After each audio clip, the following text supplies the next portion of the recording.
Halo teman-teman, selamat datang kembali di Bitwire Presents Southeast Asia Brewing. Alhamdulillah kita sampai juga di bulan Ramadan dan di bulan ini Bitwire akan mengeksplorasi topik Islamic Finance yang semakin relevan, terutama bagi mereka yang ingin memastikan investasinya selaras dengan prinsip syariah.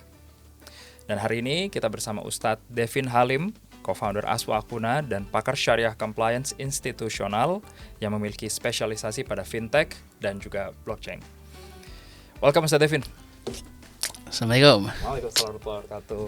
Gimana kabarnya Ustadz? Alhamdulillah. Mungkin bisa kita mulai dengan intro dikit nih Ustadz nih. Buat teman-teman sekalian yang di rumah, yang lagi nonton, yang belum kenal sama Ustadz Devin, boleh kasih intro dikit Ustadz. Assalamualaikum warahmatullahi wabarakatuh. Nama saya Devin. Ya sebenarnya saat ini saya tuh sedang fokus ya dengan beberapa hal yang terkait dengan Islamic Finance dari dari bawah banget sampai yang atas banget lah ibaratnya bahasanya gitu ya, dalam artian di bawah itu misalnya ya ada juga yang bantu-bantu kayak pembiayaan konsumen dan lain sebagainya, itu ternyata marketnya masih besar. Tapi di atas kan teman-teman yang blockchain juga butuhkan wadah untuk misalnya bisa diakui sebagai proyek-proyek yang islami atau bahkan proyek islami yang sebenarnya sudah diakui secara organisasi tapi belum disebarluaskan secara publik, atau bahkan misalnya yang teman-teman yang sudah mulai high finance nih ibaratnya, yang pebisnis yang udah mulai membutuhkan pembiayaan usaha, ya saya juga ada teman-teman yang bantu di sana. Ibaratnya saya tuh sekarang fokusnya adalah connecting the dots ya. Jadi karena kan maksudnya kan ada yang di sini, dotnya di sini kita sambungin, nanti ada dot yang di sana kita sambungkan lagi, nanti dot yang di sana kita sambungkan lagi. Jadi fokusnya ke sana untuk saat ini. Makanya kan akhirnya saya tidak terlalu terikat dengan lembaga apapun ya, tapi maksudnya we are connecting the dots that meant to be connected, konsepnya seperti itu. Through different institutions ini Ustaz ya. Ya, institutions dan ya personals juga kan. Kalau misalnya pembiayaan konsumen kan ada personal juga yang ini. Baik. Boleh kasih cerita nggak Ustaz, dulu pertama kali kenal perjalanan menuju kayak akhirnya bisa meneliti atau kayak lebih mendalami lagi kripto atau blockchain tech sendiri? Ya ini baliknya jauh ya ke 2019 ya. Jadi pas itu saya masih kuliah. Kalau mungkin teman-teman yang di dunia Islam tahu LIPIA Jakarta ya, yang di Pejaten itu, saya pas itu masih semester 4 kalau nggak salah. Terus kami pada saat itu mengikuti kompetisi lah, ceritanya di luar kompetisi ekonomi Islam. Ya kita buat paper, salah satu paper yang diajukan pada saat itu adalah blockchain untuk Islamic Finance. Tapi pada saat itu hanya mengulik potensi dasar pada saat itu, karena memang 2019 itu dunia Islamic Finance itu tidak punya awareness sama sekali terhadap blockchain ya. 2018 itu ibaratnya mungkin yang di kripto tahu 2018 saja zaman dimana beli koin meme apapun langsung terbang gitu ya, saking belum maturenya market itu gitu loh ibaratnya.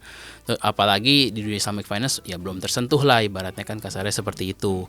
Bahkan ya saya pada saat itu pun pertama menganggap Bitcoin juga haram pada saat itu 2019. Nah lalu kemudian ya berjalan waktu, ngeriset segala macam. Di tahun 2021-2022 lah saya dihubungkan dengan beberapa teman yang menggeluti di bidang syariah blockchain, syariah usage of blockchain. Nah itu jadi beberapa teman lah yang punya project. Banyak sih projectnya, ada yang ke pemerintah sekarang, ada yang juga bikin rencananya mau bikin exchange yang Islamic dan segala macam, ada yang pengen RWA, tokenisasi RWA biasanya properti dan lain sebagainya. Ada mulai kenal lah dengan teman-teman seperti itu, dan akhirnya saya mulai merasa bahwa ya mungkin ada aset-aset kripto yang halal gitu ya pada saat itu. Tapi pada saat itu pun saya masih menganggap bahwa apa ya bahasanya ya masih level itulah, hanya tokenisasi real world asset dan lain sebagainya. Kalau Bitcoin sebenarnya pada saat itu saya menganggapnya ya, orang pada saat itu masih menganggap Bitcoin itu sebagai currency, pengganti currency, dan akhirnya berantemnya di situ terus tuh karena para ulama kan tentunya mengikuti pemerintah yang menganggap currency haram. Saya pas itu mungkin udah melihat bahwa di 2022 itu Bitcoin itu sebenarnya bukan currency tapi aset. Aset yang merepresentasikan Bitcoin network lah, bahasanya kan seperti itu ya. Apalagi udah ditambah sekarang udah ada Lightning networknya lagi kan, membuat Bitcoin semakin utility-nya semakin baik gitu ya.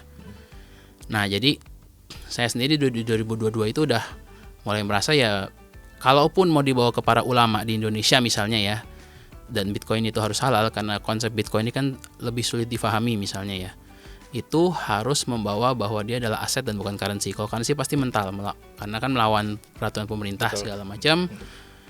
Ya saya udah mulai ngomong ini dibawa aja sebagai aset segala macam, dan akhirnya kan ya beberapa teman-teman akhirnya udah mulai mendekati para ulama dengan pendekatan seperti itu ya di Indonesia, meskipun hasilnya belum sampai yang masif banget, tapi sudah mulai tuh pergerakan di tahun 2022, 2023, 2024 kira-kira pasca sih. NFT dan kawan-kawan. Iya 2021 kan sebenarnya kan pas zaman NFT nggak jelas itu kan tambah lagi tuh kan. Jadi udah NFT keluar, terus habis itu di akhir tahun 2021 itu Komisi Fatwa MUI itu sidang mengenai kripto itu udah tambah habis lah itu, sebenarnya bukan diharamkan ya, tapi bagi yang menghadiri sidang itu ngarahnya ke sana, ke haram sebenarnya. Kalau dalam tulisan fatwanya kan agak normatif ya, harus ada underlying segala macam. Jadi masih dikasih ruang, tapi kalau di sidangnya itu mayoritas sudah sepakat ya ini barang haram lah ibaratnya kasarnya gitu. Nah, akhirnya ya dengan ngeriset lagi 2024 juga kan makin banyak baca white paper dan lain sebagainya, ya akhirnya saya sendiri invest akhirnya di kripto sekarang. Akhirnya. Iya gitulah. Tapi masih banyak nih Ustadz yang kayak pihak-pihak yang masih bilang kalau secara inherently kripto ini bersifat spekulatif atau haram. Apakah ini kayak how we use it, atau memang secara produknya sendiri dia ini patut dipertanyakan gitu Ustadz? Atau gimana caranya mengedukasi orang-orang ini? Jadi kalau spekulan itu ada di setiap jenis aset. Ya. Dulu kalau kita tahu tahun 90-an itu George Soros sempat menghancurkan ekonomi Asia dan Inggris ya. Dengan dia melakukan short selling di GBP ya. Kalau nggak salah tahun 90-an itu saya lupa. Pounds ya. Ya dia short selling GBP. Terus dia ngelong kalau nggak salah di equity-nya Inggris. Nah itu kejadian dan dia untung besar yang hancur ekonomi Inggris pada saat itu. Terus tahun 98 dia juga melakukan hal yang sama. Indonesia termasuk yang kena kan, Krismon. Nah berarti kan sebenarnya spekulasi itu terjadi di berbagai jenis aset. Kalau misalnya kita bicara perilaku spekulatifnya ya, meskipun kembali lagi itu bukan spekulasi berdasar tanpa data loh ya. George Soros nih orang hebat, maksudnya tanda kutip, kita nggak bicara dia orang baik atau orang jahat, tapi dia orang hebat lah dalam artian dia menganalisa, dia punya conviction, dia berspekulasi dengan leverage 1 kali 10 pada saat itu untuk bisa quote and quote ya tanda kutip akhirnya menang lah melawan Inggris pada saat itu gitu kan. Jadi kalau bicara spekulasi, setiap aset punya spekulannya. Ya misalnya kita XAUUSD trading emas itu kan banyak tuh, bahkan sampai ada bikin bootcamp trading emas lah. Mereka bukan spekulan, bukan. Tanda kutip kan seperti itu. Tapi kalau yang dimaksud adalah bukan spekulasinya tapi volatility-nya, nah itu pembahasannya panjang. Jadi gini, kalau dalam kripto itu kan ulama mengharamkan kripto karena volatility-nya sebagian disebut dengan goror, jadi uncertainty dalam kontrak. Pertama, jadi bukan ngomongin underlying asetnya lagi, tapi uncertainty of uncertainty-nya. Nah, sekarang pertanyaannya gini, kita pertama membahas dari segi syariat. The uncertainty atau the goror itu dalam syariat batasannya apa? Jadi uncertainty atau goror dalam syariat itu terletak di beberapa tempat tertentu, nggak semuanya. Jadi nggak semua uncertainty itu goror. Jadi ada beberapa poin-poin di mana goror itu termasuk. Jadi yang pertama adalah objeknya itu harus ketidakjelasan dalam jenis objek. Beli mystery box itu nggak jelas jenis objeknya. Kuantitinya nggak jelas. Kita belinya, kembali lagi mystery box itu nggak jelas jumlahnya berapa. Terus yang ketiga adalah spesifikasinya. Nah spesifikasi ini berarti kan ya sifat, terus habis itu kayak misalnya ada beberapa, kalau orang kan preferensi warna segala macam. Meskipun kalau yang sifat ini dia lebih longgar, karena misalnya kita beli baju balan yang besar itu, selama baju di dalam itu mirip-mirip, kita nggak harus tahu setiap baju warnanya apa gitu loh. Yang penting pokoknya bajunya mirip-mirip kayak gini, satu bal segini, harganya segini, itu nggak apa-apa gitu loh. Nah yang keempat itu adalah kemampuan penyerahan. Jadi kalau kita jual barang dan kita belum bisa nyerahin itu nggak boleh. Terus yang kelima adalah price ya sebenarnya. Price itu dalam artian gini, yang biasa yang orang nggak tahu bahwa goror beneran itu gini. ada misalnya kita ngredit mobil atau kita jual mobil kredit lah, nggak usah ngredit mobil ke lembaga keuangan tapi jual mobil secara kredit nyicil. Ada orang yang harga 12 bulan sama 24 bulan beda nih. Ada orang yang misalnya udah di tag harganya 12 bulan. Ketika dia ke bulan ke-13 langsung kok tiba-tiba harganya berubah jadi harga 24 bulan. Nah itu ketidakjelasan juga tuh. Karena yang harganya harga 12 sama harga 24 kan nggak jelas tergantung waktu dia bisa nyicil. Nah itu kan sebenarnya lebih goror. Bener tuh ada hadisnya gitu loh. Nah Rasulullah SAW an bai'ah gitu ya. Itu hadisnya jelas gitu ya.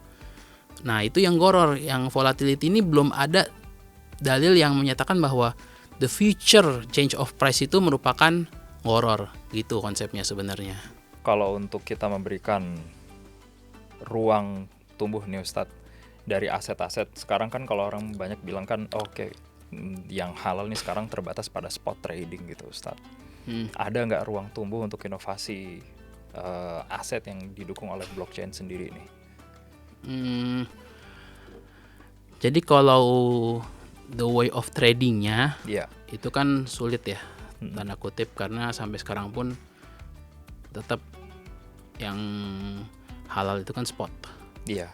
Sebenarnya ada di stok ya, ini di saham di Malaysia itu sudah mulai mereka mencoba untuk membuat syariah options, syariah futures, ada syariah ini. Kayak gimana bedanya Ustaz?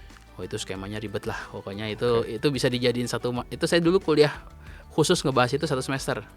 Belajar itu doang tuh cara. Karena kalau secara umumnya jadi dia umumnya kan udah nggak mungkin. Secara umum dia bisa, tapi kembali lagi yang mereka kembangkan ya syariah option, syariah futures dan lain-lain sebagainya itu adalah untuk hedging purposes. Jadi banking. Di Indonesia pun sebenarnya ada fatwanya. Tapi dalam artian it's not for investment. Iya, hedging against. Itu pun hedging for banking against FX risk. Jadi currency risknya aja yang di hedging dengan syariah options. Itu bukan buat kita ikutan trading forex gitu, bukan. Itu buat bank, buat mereka punya instrumen pasar uang, buat jagain mereka punya likuiditas gitu loh. Itu dibuatnya seperti itu. Tapi kalau buat kita retail ini ya itu nggak applicable lah, ribet banget konsepnya gitu kan. Jadi akhirnya ya udah stick to the spot aja kalau seorang muslim trading.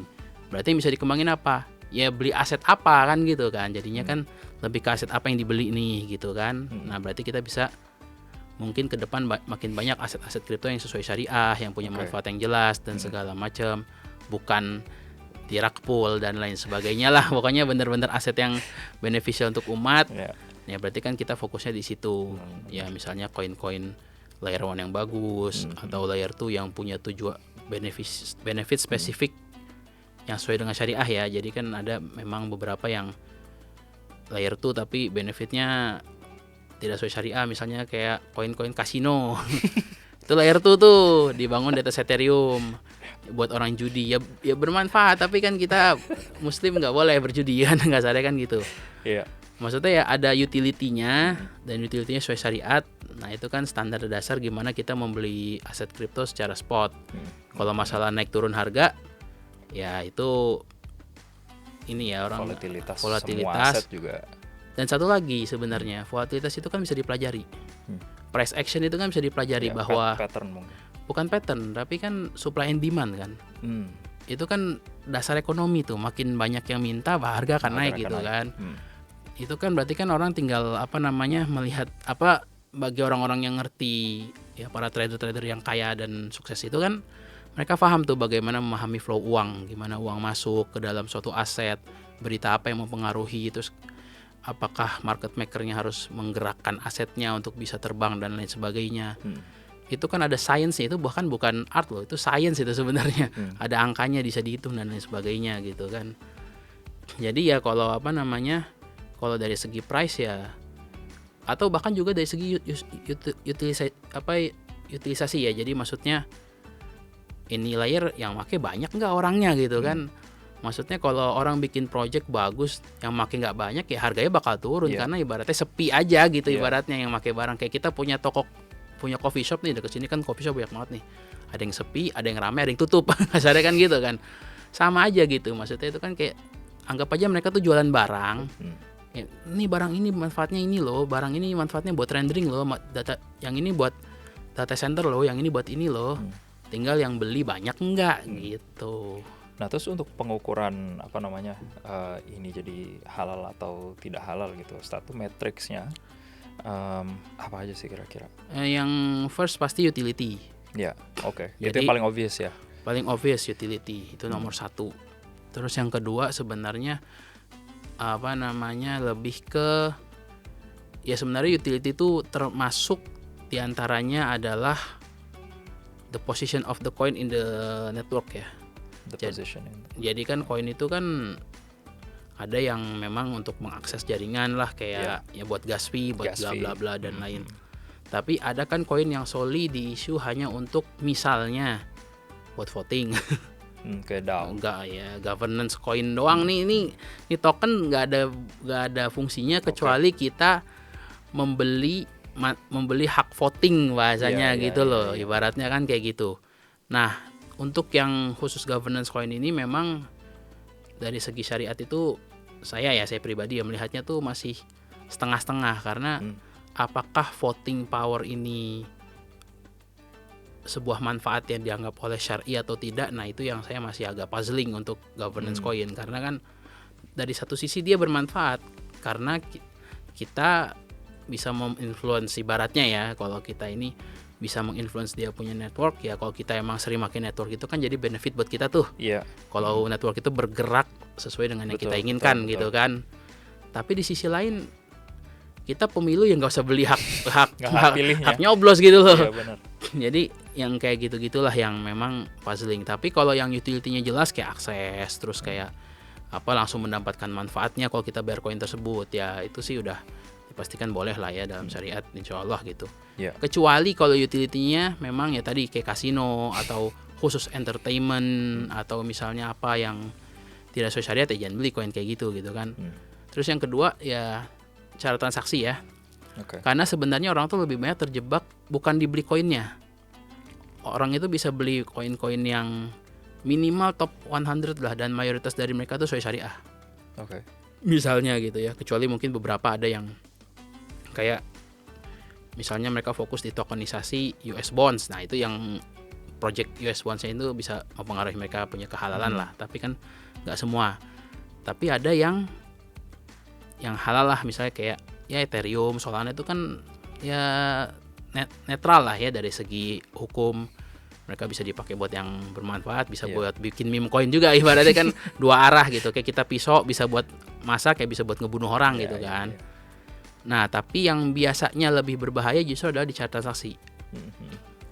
Jadi ketika misalnya ya ada seorang ustadz mengatakan kripto halal dengan catatan A, B, C, D, E, F, G panjang misalnya dalam 6 menit video tuh ada seorang Syekh Abdullah As-Sulam itu menjelaskan kalau misalnya Bitcoin tuh halal karena ini, Ethereum tuh halal karena ini, terus yang lain tuh halal karena ini.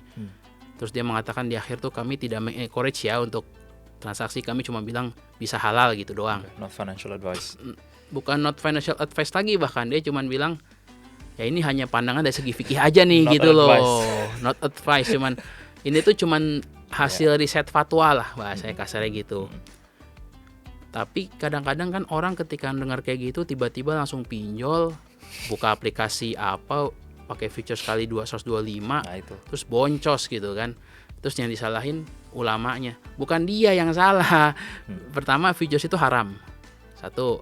Terus yang kedua, ya halal itu bukan berarti ente harus minjol terus habis itu apa namanya main leveragement tokanan juga gitu kan. Maksudnya beli yang bener gitu loh, ikutin advice dari orang-orang yang ahli di bidangnya gitu, bukannya apa namanya malah mengikuti features yang haram gitu. Jadi dua, yang pertama utility itu satu, yang kedua adalah cara transaksinya ya. Jadi features itu nggak boleh gitu sih paling simpelnya. Nah, sepengalaman observasinya Ustadz nih di apa namanya sektor kripto, pokoknya perkembangan kripto udah selama ini nih ya Ustadz ya.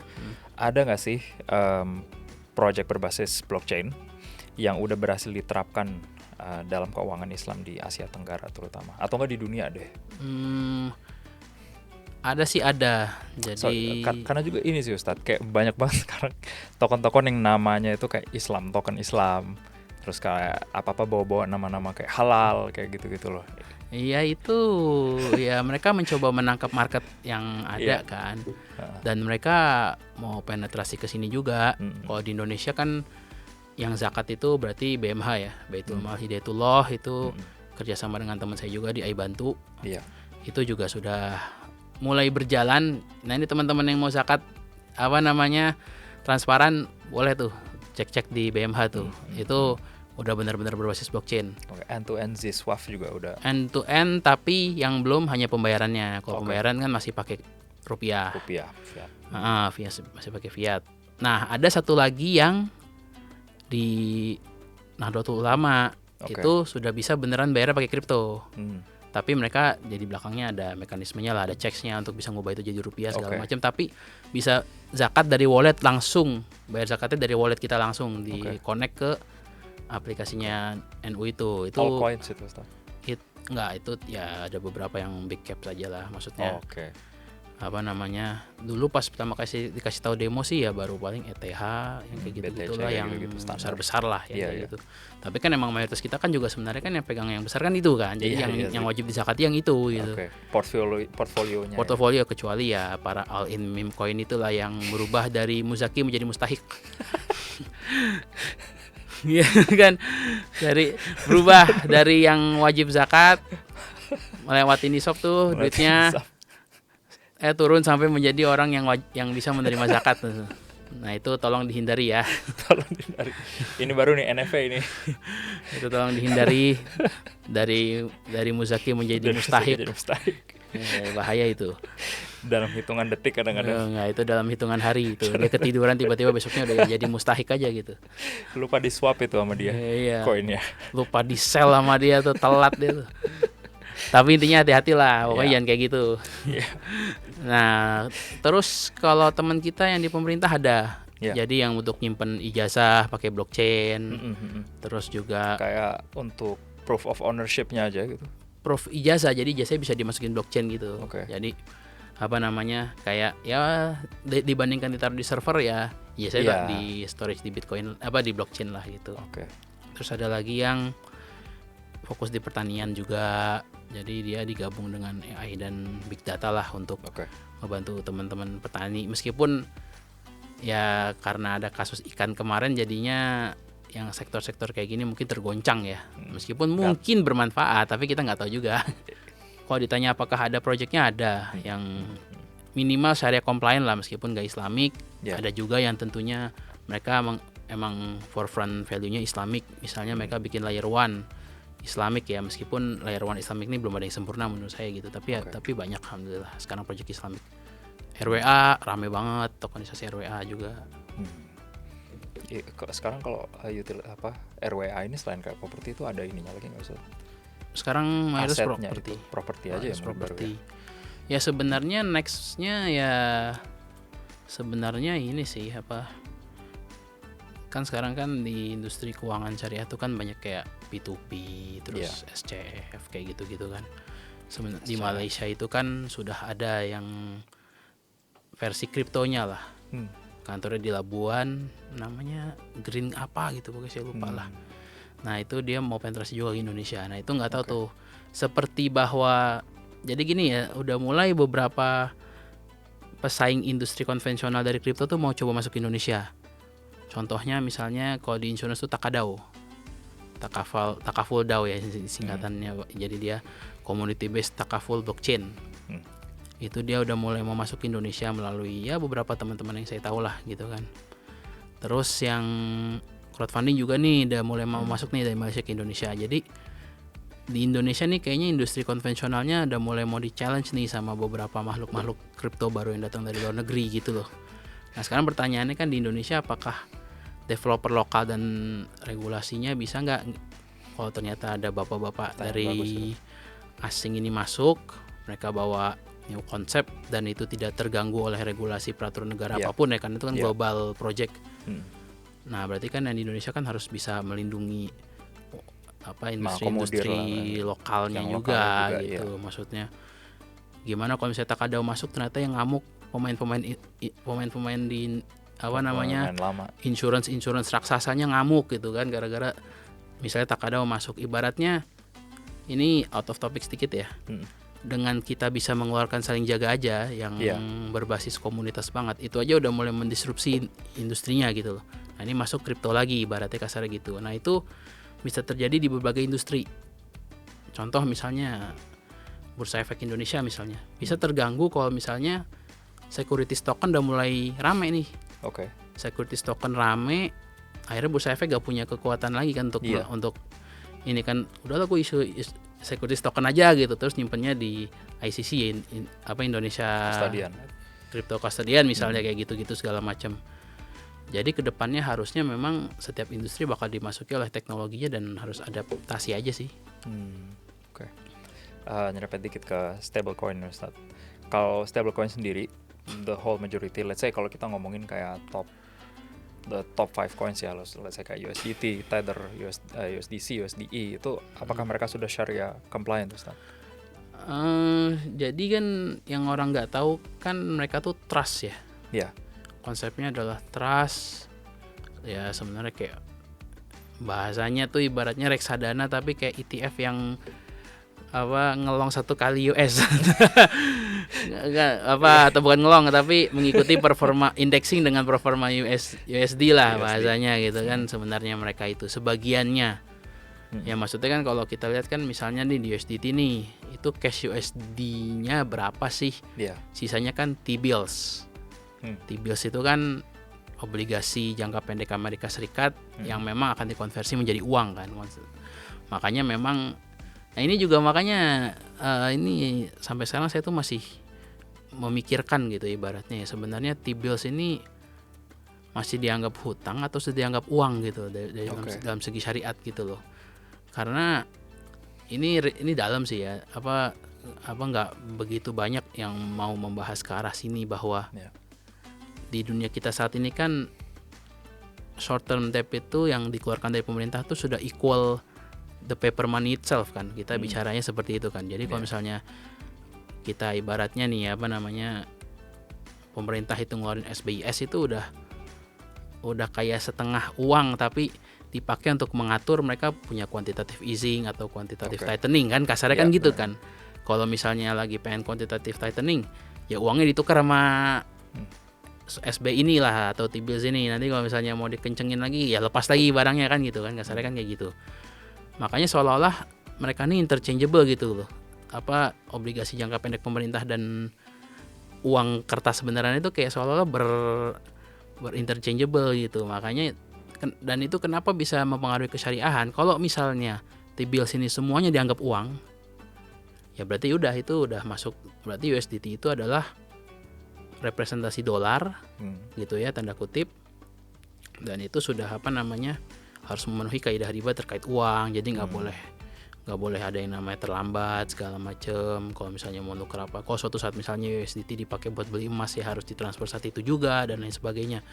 Tapi kalau misalnya enggak, nah itu nanti kita harus melihat tuh ini apa sih jadinya hukum syariatnya, mayoritas portofolionya apa dan lain sebagainya. Jadi pokoknya kalau saya ngeliatnya stablecoin itu justru merupakan, kalau kita bedah sampai dalam banget ya, itu merupakan aset kripto yang justru secara syariat tuh paling sulit untuk dinilai. Gitu ya. Padahal udah jelas dia pegging ke real fiat value. Betul, tapi underlying asetnya kan nggak semuanya fiat. Iya sih, benar juga sih.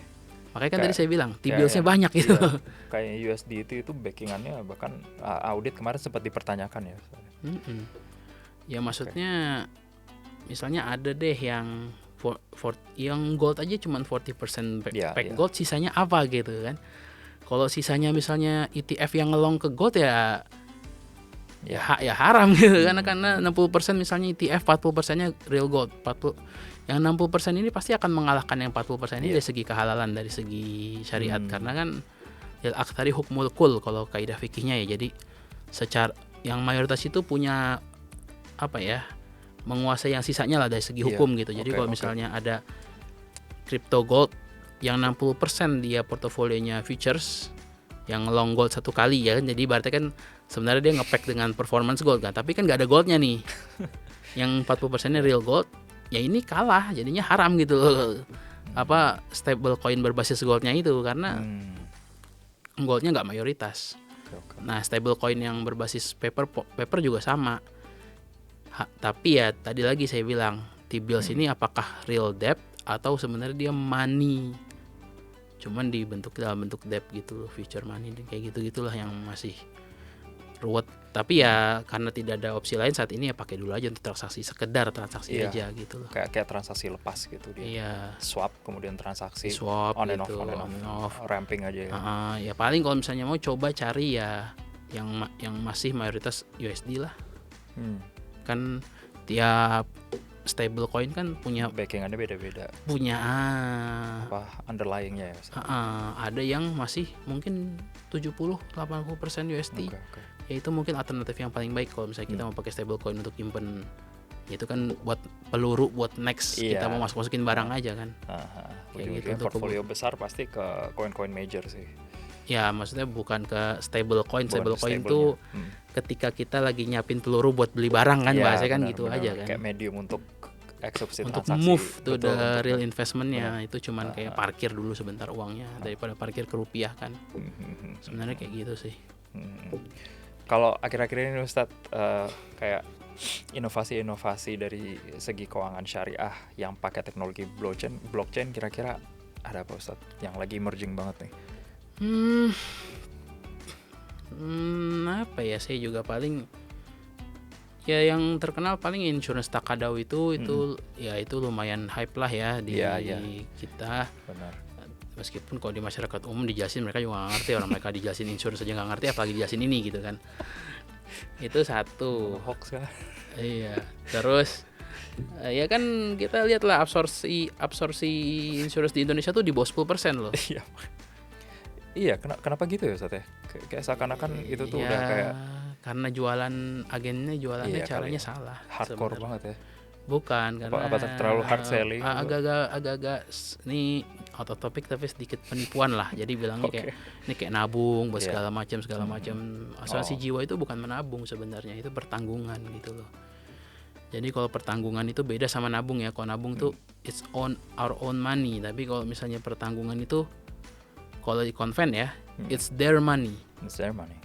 Atau kalau misalnya di syariah itu bukan it's my money, tapi it's our-nya tuh our yang semuanya gitu loh. Jadi kayak kita patungan bareng-bareng, kalau misalnya ada yang kena ya ditanggung. Ya kalau kita nggak kena ya nggak ditanggung-tanggung kan, kasarnya kan gitu. Kayak kan. BPJS gitu mungkin. Jadi kayak gitu. Nah itu kan orang nggak paham. Dan akhirnya dijualnya kayak itu nabung, ini investasi. Ditambah unit link performanya juga nggak bagus kan, dari segi investment kalah lah sama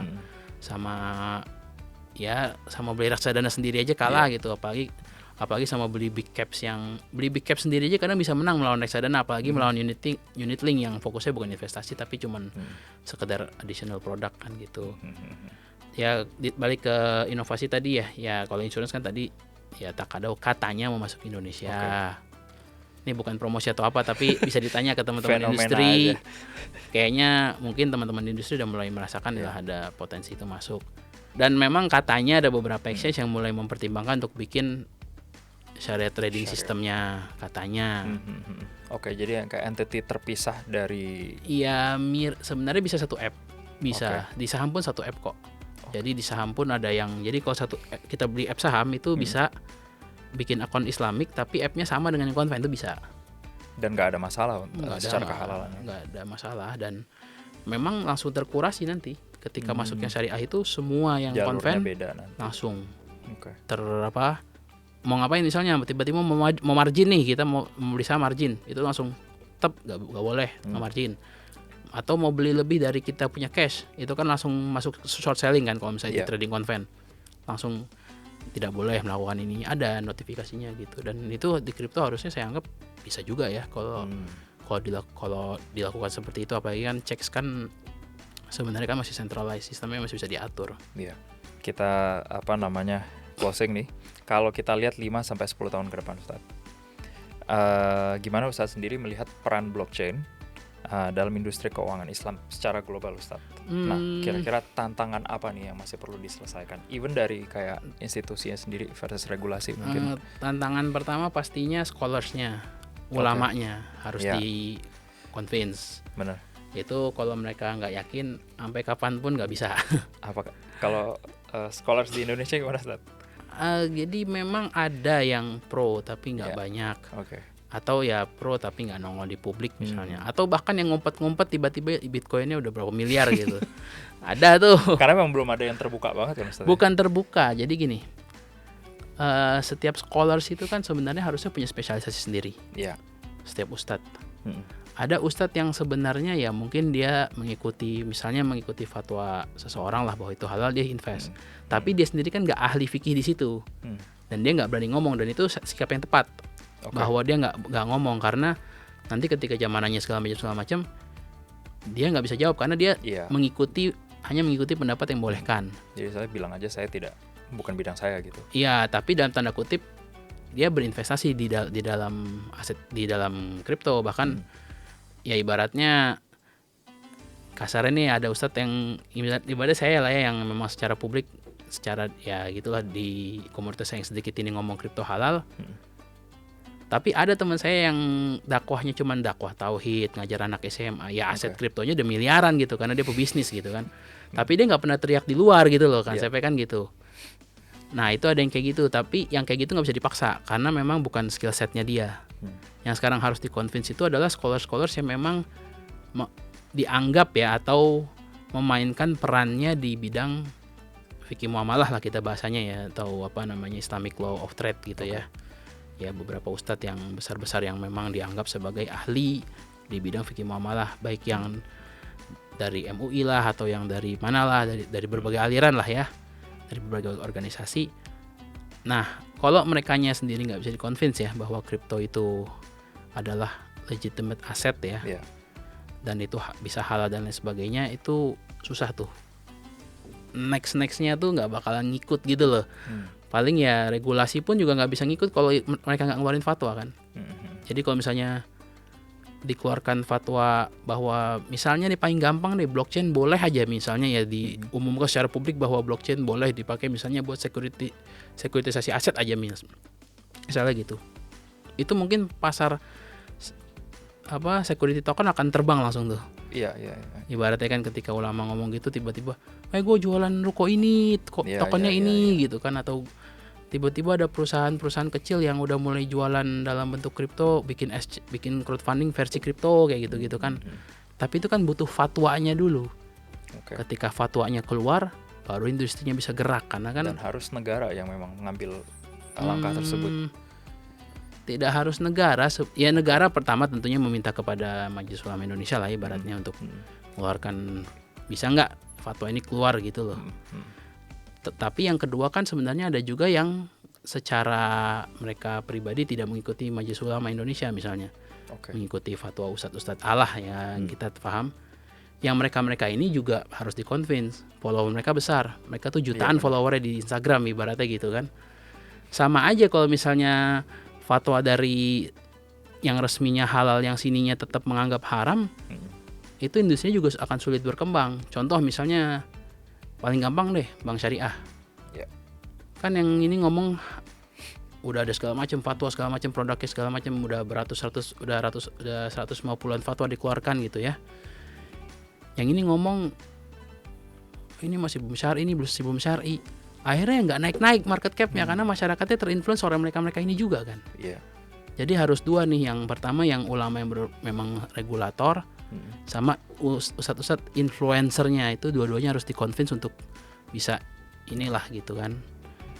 Nanti sisanya yang kayak kurangnya talent dan segala macam itu bisa ngikut kalau misalnya fatwanya keluar, karena banyak yang misalnya dia bahkan ya ada yang saya bisa ngoding blockchain tapi boleh nggak masuk ke industri kripto, akhirnya dia jadi ya DevOps lagi yang biasa gitu kan.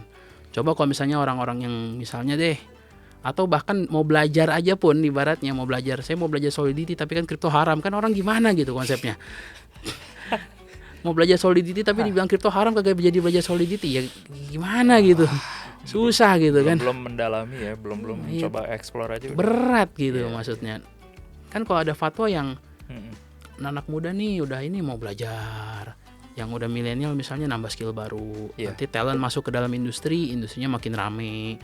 Terus misalnya ada scholarsnya yang udah mulai ngawasin, akhirnya produknya udah mulai sesuai syariah kan. Itu kan semuanya kan berawal dari satu fatwa bahwa ini tuh bisa halal, cuman kaidahnya ini. Nah, nanti yang lain tuh bisa bergerak setelah itu keluar gitu loh. Kenapa sih kira-kira belum keluar, Ustaz? Apa karena kayak suara scholars nih belum kayak menyatu gitu? Ya sekarang kan mereka menyatu akan keharaman justru kan. Ibaratnya yang kita yang main kan justru malah dianggap sebagai outliers kan. Iya. Sementara yang anomali justru yang bersatu kan justru yang mengharamkan kan. Sekarang gimana ngebalikinnya dari yang defaultnya hal menjadi haram itu kan challenge-nya kan di situ. Nah, itu nunggu berapa tahun gitu loh. Dan itu juga kalau misalnya kita telat ya ibaratnya per cycle kita punya coin layer 1 the best aja ganti-ganti mulu dari Ethereum sekarang Solana sekarang Sui, ntar besok Sui diganti lagi. Mau nunggu sampai kapan gitu loh orang. Kayak gitu. Kalau kita kelamaan berdebat di ranah fikih yang bahkan fikihnya pun nggak berdasarkan penggambaran kasus yang tepat gitu loh. Kayak gitu sih. Kayak selalu beda konteks gitu. Iya, jadi para ustadz ini kan banyak yang tidak memahami ya, industrinya. Maksudnya kan saya pun tadi kan saya cerita bahkan dari 2019 saya belajar blockchain sebelum akhirnya ya meyakinilah dari 2022 ke atas bahwa itu bisa jadi halal dan lain sebagainya gitu. Itu saya tuh dalam kondisi mahasiswa yang belum sibuk. Nah, ini ustadz nih kerjaannya dari meja ke meja gitu, fokus nyiapin materi meja ke mejanya dia yang kadang macam-macam lah, ngisi kajian ini ya, kapan dia riset mengenai teknologi yang serumit ini gitu loh. Apalagi berkembang terus. Iya. Bentar-bentar POW, iya. proof of something lagi. Udah POH sekarang yang Sui itu sekarang udah POH tapi udah bisa diselek-selek gitu kan, jadi makin cepat lagi kan. Jadi teknologinya makin tambah kencang. Benar, makin tambah kencang. Ibaratnya ya banyak ustadz kita yang bahkan tidak memahami how stock market bekerja gitu loh. That's bad. Ya kasarnya gitu. Itu baru stock market, gimana yang ke crypto market lagi nanti kan lebih kompleks lagi gitu kan. Jadi memang tantangan edukasi ke para scholarsnya dulu. Ya mudah-mudahan kita sih sekarang bergerak ke arah yang lebih baik lagi ya, Ustaz. Setelah pelimpahan dari Bapepti, KOJK dari Communities, kemudian sekarang menjadi aset ini Ustaz. Ya financial asset lah. Financial asset. Mudah-mudahan kedepannya lebih oke lagi Ustaz ya. Adaptasi di industri, ya adaptasi bukan di industri finance-nya lah. Adaptasi di kaum musliminnya aja dah udah lebih baik. Itu dulu sih sebenarnya. Iya itu udah bagus, kadang susah juga kan. Thank you so much Ustaz Devin. Thank you. Very productive convo always. Okay. Halo teman-teman, terima kasih sudah menonton episode Bitwire Presents Southeast Asia Brewing kali ini. Jangan lupa untuk subscribe dan juga tunggu episode-episode selanjutnya. Sampai jumpa.